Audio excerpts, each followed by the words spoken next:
Welcome back, everyone. Summer is all about creating simple fun, and here to show us how to get back to basics with a classic and very cute DIY tire swing is Paige. That's right. It's okay if I'm calling a tire swing cute. It totally is. It's cute. It's fun. Cute. It's outdoors. I love this. You know, though, I think like when we were all young, I think we all had the one over there on the right. We all had that one swing. Sometimes it would be over a river, over a lake, or you're just swinging in the front yard. It's so much fun. Man, it brings me back. Doesn't it? Yes. But I kind of thought maybe we could elevate it and make it a little nicer. I see so that's what we're doing. Here. That's what you do. I mean, that's what you do. You take an idea and you just raise the bar. Okay. Exactly. Let's start with the tire. What do we need to know about picking the right tire? All right. So picking the right tire would be the most economical. So go to a mom and pop tire shop. Okay. They have to pay to get rid of them. Yes, they do. So they might give you one. If not, buy a used one. And then a really good tip is to power wash it. If you don't have one, go to one of those drive-through or the car washes. Sure.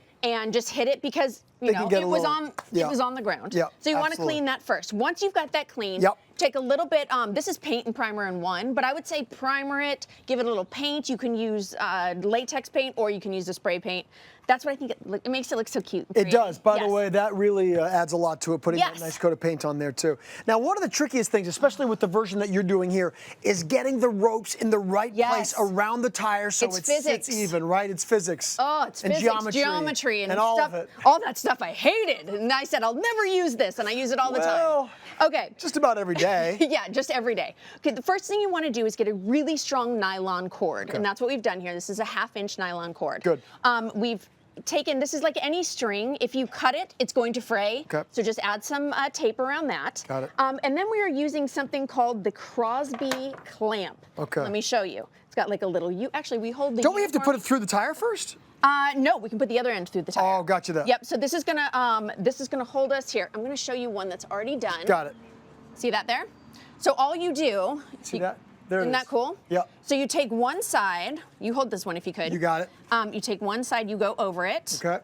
And then you use the teeth side of the little clamp. Do you see that? It's got little things, like a little vampire there. You put that over, and then you go ahead and put the bolts on, the nuts on, and then you can actually just hand tighten this, or if you want, go ahead and use one of these. I would say hand tighten it as much as you can, and then you don't want it to go anywhere, so definitely use a wrench and finish the rest of it. It will give you, it will like rest your mind at ease a little bit, knowing that you've got one of these clamps on there. Exactly. You're not gonna come flying off of it while you're swinging. Exactly. So now we've got to put a hole in the tire. Something you never want when you're actually driving. Right. This is about the only time you want to do this. Right.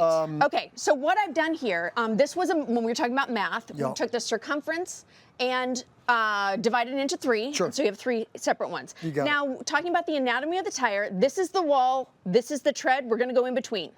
So what I'm going to do is take this Forstner bit. It's a 1/2 inch, and just go all the way through.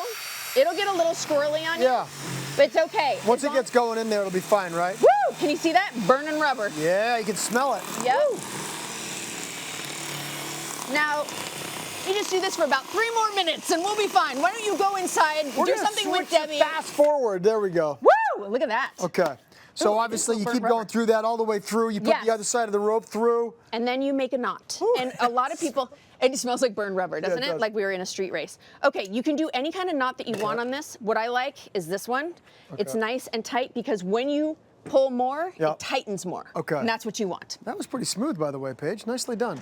Well, you know, we do a lot of Now, do you want to talk about hanging it now, or do you want to talk about the cushion next? What goes Actually, next? yes, I want to talk about hanging. This is an industrial size carabiner. Okay. So you want to find these at any industrial store. You can find them online as well. That's going to hold the 3 at the top. Because when you have the 3 ropes coming up, you've got to have something like that so that it keeps it even for the hanging. Exactly. But now this is something that I've never had on any one of my tire swings before. This is what elevates it. So this is a 24-inch round. Okay. Don't try to reinvent the wheel and go get it. They come in 24-inch rounds. This is a little bit of foam, and you can see we cut down the side. I'm going to add a little bit of gingham fabric, but by the magic of television, I have done that already. Yeah, just staple the back. Just put staples in it there. Very good. And then we turn it over, set it into place. Paige. Summertime has never looked so good. You know what, Paige? Go and have a seat, would you? I think I will. Go have a seat. Let's see if it works. There it is, everybody. If the DIY works. Here we go. We'll test it out. Full instructions. Go to hallmarkchannel.com, everybody.